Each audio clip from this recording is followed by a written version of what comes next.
ഇന്ന് നമ്മൾ ജീവിക്കുന്നത് ഏതു നിമിഷവും ലോകത്തിന്റെ സാമ്പത്തിക ഭദ്രതയും സമാധാനത്തെയും തകിടം മറിക്കാൻ പോകുന്ന ഒരു വലിയ ഭൗമരാഷ്ട്രീയ യുദ്ധത്തിന്റെ നിഴലിലാണ്. പശ്ചിമേഷ്യയിൽ നിന്ന് കഴിഞ്ഞ കുറച്ച് ദിവസങ്ങളായി പുറത്തുവരുന്ന വാർത്തകൾ കേവലം രണ്ട് രാജ്യങ്ങൾ തമ്മിലുള്ള അതിർത്തി തർക്കങ്ങളല്ല, മറിച്ച് ലോകക്രമത്തെ തന്നെ മാറ്റിമറിക്കാൻ പോകുന്ന വൻ ശക്തിയുടെ നയതന്ത്ര പോരാട്ടമാണ്.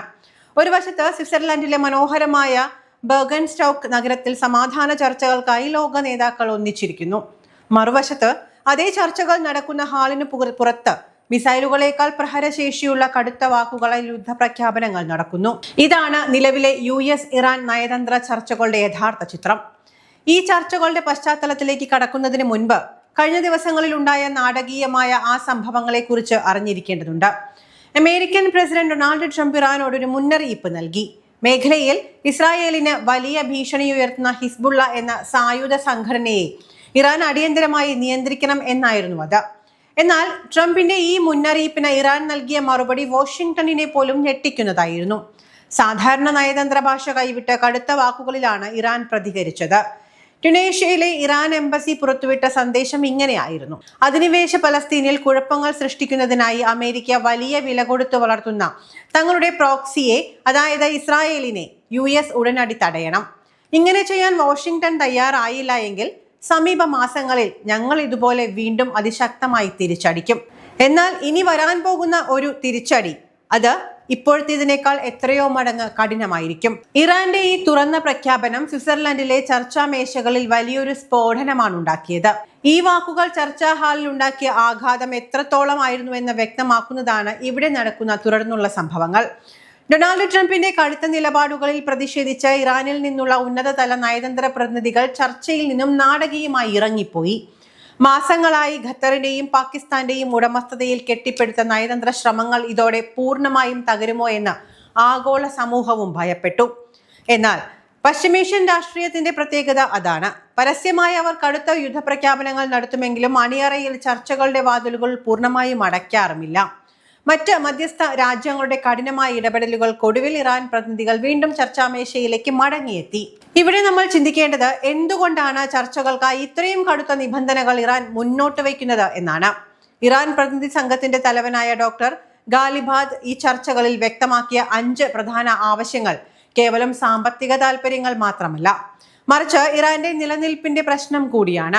അതിൽ ഒന്നാമത്തേത് എല്ലാ മുന്നണികളിലുമുള്ള യുദ്ധം അവസാനിപ്പിക്കുക എന്നതാണ്. പ്രത്യേകിച്ച് ലെബനനിൽ ഇസ്രായേൽ നടത്തുന്ന സൈനിക നീക്കങ്ങൾ പൂർണ്ണമായും നിർത്തലാക്കുകയും അവിടെ നിന്ന് ഇസ്രായേൽ സൈന്യം പൂർണ്ണമായും പിൻവാങ്ങുകയും വേണം. ലെബനനിലെ വെടിനിർത്തൽ ഇല്ലാത്ത മറ്റ് ഒന്നിനെയും ചർച്ച ചെയ്യേണ്ടതില്ല എന്ന കടുത്ത നിലപാടിലാണ് ഇറാൻ ഇപ്പോൾ ഉള്ളത്.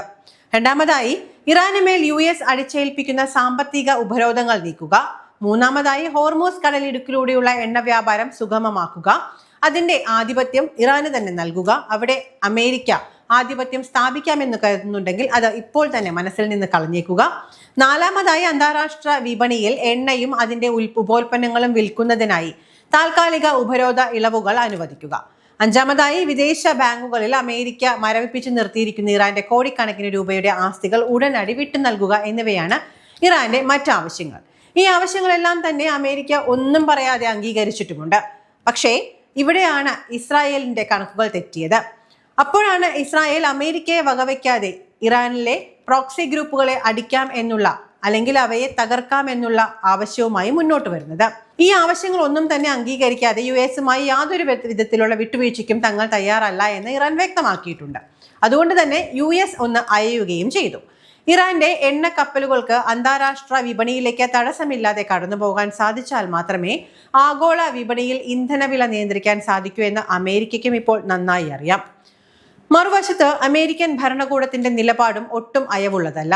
US വൈസ് പ്രസിഡന്റ് ജെറി വാൻ ഈ ചർച്ചകളിൽ മുന്നോട്ട് വയ്ക്കുന്ന പ്രധാന ആവശ്യം ഇറാൻ തങ്ങളുടെ ദീർഘകാല ആണവായുധ മോഹങ്ങൾ പൂർണ്ണമായും ഉപേക്ഷിക്കണം എന്നാണ്. കൂടാതെ ഹൂതികൾ, ഹിസ്ബുള്ള തുടങ്ങിയ സായുധ സംഘടനകൾക്ക് നൽകുന്ന പിന്തുണയെ അവസാനിപ്പിച്ച മേഖലയിലെ അസ്ഥിരതയ്ക്ക് ഇറാൻ വിരാമമിടണം. ഇങ്ങനെ ചെയ്താൽ ഇറാന്റെ സമ്പദ് വ്യവസ്ഥയെ തകർക്കുന്ന ഉപരോധങ്ങൾ പൂർണ്ണമായും നീക്കാനും അവരുമായുള്ള നയതന്ത്ര ബന്ധം ചരിത്രപരമായ രീതിയിൽ പുതുക്കി പണിയാനും അമേരിക്ക തയ്യാറാണ് താനും. ഈ ചർച്ചകളിൽ പാകിസ്ഥാൻ പ്രധാനമന്ത്രിയുടെയും പാകിസ്ഥാൻ ഫീൽഡ് മാർഷൽ അസീം മുനീറിന്റെയും പങ്ക് വളരെ വലുതാണ്. അമേരിക്കയ്ക്കും ഇറാനും ഇടയിൽ ഒരു പ്രധാന മധ്യസ്ഥനായി പാകിസ്ഥാൻ സൈനിക നേതൃത്വം മാറിയിരിക്കുന്നു. കഴിഞ്ഞ 3 മാസങ്ങളായി തുടരുന്ന അതീവ രഹസ്യമായ ചർച്ചകളുടെ ഫലമായാണ് ഇരു രാജ്യങ്ങളുടെയും പ്രതിനിധികളെ സ്വിറ്റ്സർലൻഡിൽ ഒന്നിച്ചിരുത്താൻ സാധിച്ചത് എന്ന് അമേരിക്കൻ വൈസ് പ്രസിഡന്റ് തന്നെ സമ്മതിക്കുന്നുമുണ്ട്. ഖത്തറും ഈ നയതന്ത്ര ചർച്ചകളിൽ നിർണായക പങ്കാളികളാണ്. ചരിത്രത്തിൽ ആദ്യമായാണ് അമേരിക്കയുടെയും ഇറാന്റെയും ഇത്രയും ഉന്നത തലത്തിലുള്ള രാഷ്ട്രീയ നേതൃത്വം ഒരു മേശയ്ക്ക് അപ്പുറവും ഇപ്പുറവുമായിരിക്കുന്നത്. ഇത് ലോക ചരിത്രത്തിലെ തന്നെ സുപ്രധാന നിമിഷമാണ്. ചർച്ചകളുടെ ഫലമായി അമേരിക്കയിൽ ഇതിനകം തന്നെ ഗ്യാസ് ഇന്ധന വിലകളിൽ കുറവുണ്ടായിട്ടുണ്ട് എന്നും ഹോർമൂസ് കടലിടുക്കിലൂടെയുള്ള കപ്പൽ ഗതാഗതം ഭാഗികമായി പുനഃസ്ഥാപിക്കാൻ സാധിച്ചിട്ടുണ്ട് എന്നും അമേരിക്ക അവകാശപ്പെടുന്നു. എന്നാൽ ഈ നേട്ടങ്ങളെല്ലാം താൽക്കാലികം മാത്രമാണ്. കാരണം ലെബനനിലെയും പലസ്തീനിലെയും യാഥാർത്ഥ്യങ്ങൾ ഇപ്പോഴും കലുഷിതമായി തുടരുകയാണ്. ഇസ്രായേൽ പ്രധാനമന്ത്രി ബെഞ്ചമിൻ നെതന്യാഹു ലെബനനിൽ നടത്തുന്ന സൈനിക നീക്കങ്ങൾ പൂർണ്ണമായും അവസാനിപ്പിക്കാൻ അമേരിക്ക സമ്മർദ്ദം ചെലുത്തുന്നുണ്ടോ എന്ന ചോദ്യത്തിന് മേഖലയിൽ പൂർണ്ണമായ വെടിനിർത്തലിനായി തങ്ങൾ പരമാവധി ശ്രമിക്കുന്നുണ്ട് എന്നാണ് US നൽകുന്ന മറുപടി. അതായത് വെള്ളവും വളവും കൊടുത്ത് നന്നായി അങ്ങ് വളർത്തി ഇസ്രായേലിനെ ഒരു ഘട്ടത്തിൽ അമേരിക്ക. ഇപ്പോൾ വളർന്ന് വലിയൊരു മരമായപ്പോൾ വെട്ടാൻ സാധിക്കുന്നില്ല. ചില്ലകളോട് എങ്ങോട്ടും പോകല്ലേ എന്ന് പറയാനും സാധിക്കുന്നില്ല. അതിങ്ങനെ പടർന്ന് പന്തലിക്കുകയാണ്. അമേരിക്കയ്ക്ക് തന്നെ ഭീഷണിയായി. എന്നാൽ ഇസ്രായേലിന് നൽകുന്ന കോടിക്കണക്കിന് ഡോളറിന്റെ സൈനിക സാമ്പത്തിക സഹായങ്ങൾ അമേരിക്ക നിർത്തലാക്കാത്തിടത്തോളം കാലം ഈ ചർച്ചകൾ കൊണ്ട് വലിയ കാര്യമൊന്നുമില്ല എന്ന നിലപാടിൽ ഇറാൻ ഉറച്ചു നിൽക്കുന്നു. അമേരിക്കയുടേത് ഇരട്ടത്താപ്പാണ് എന്നാണ് ഇറാന്റെ വിമർശനം. ഒരു വശത്ത് സമാധാനത്തെക്കുറിച്ച് സംസാരിക്കുകയും മറുവശത്ത് ഇസ്രായേലിനായി ആയുധങ്ങൾ നൽകുകയും ചെയ്തത് അംഗീകരിക്കാൻ കഴിയുന്ന കാര്യമല്ല എന്ന് അവർ വ്യക്തമാക്കുന്നുണ്ട്. ചുരുക്കത്തിൽ സ്വിറ്റ്സർലൻഡിൽ നടക്കുന്നത് കേവലം ഒരു സാങ്കേതിക നയതന്ത്ര ചർച്ച മാത്രമല്ല, മറിച്ച് പശ്ചിമേഷ്യയുടെ ഭാവിയെയും ലോകത്തിന്റെ സാമ്പത്തിക വ്യവസ്ഥയെയും നിർണ്ണയിക്കുന്ന ഒരു വലിയ ചൂതാട്ടമാണ്. ഇറാന്റെ കടുത്ത 5 വ്യവസ്ഥകൾക്ക് അല്ലെങ്കിൽ നിബന്ധനകൾക്ക് മുന്നിൽ അമേരിക്കയും ഇസ്രായേലും എത്രത്തോളം വിട്ടുവീഴ്ചയ്ക്ക് തയ്യാറാകും എന്നതിനെ ആശ്രയിച്ചിരിക്കും വരും ദിവസങ്ങളിലെ സംഭവ വികാസങ്ങൾ. ചർച്ചകൾ പരാജയപ്പെടുകയാണ് എങ്കിൽ അത് മേഖലയിലെ വൻ യുദ്ധത്തിലേക്ക് തള്ളിവിടാമെന്നതിൽ യാതൊരു സംശയവുമില്ല. നയതന്ത്രത്തിന്റെ പാതയിലൂടെ ഒരു പുതിയ സമാധാന യുഗം പിറക്കുമോ അതോ പശ്ചിമേഷ്യ വീണ്ടും കത്തുമോ എന്നാണ് വരും ദിവസങ്ങളിൽ നമുക്ക് കണ്ടറിയാനുള്ളത്.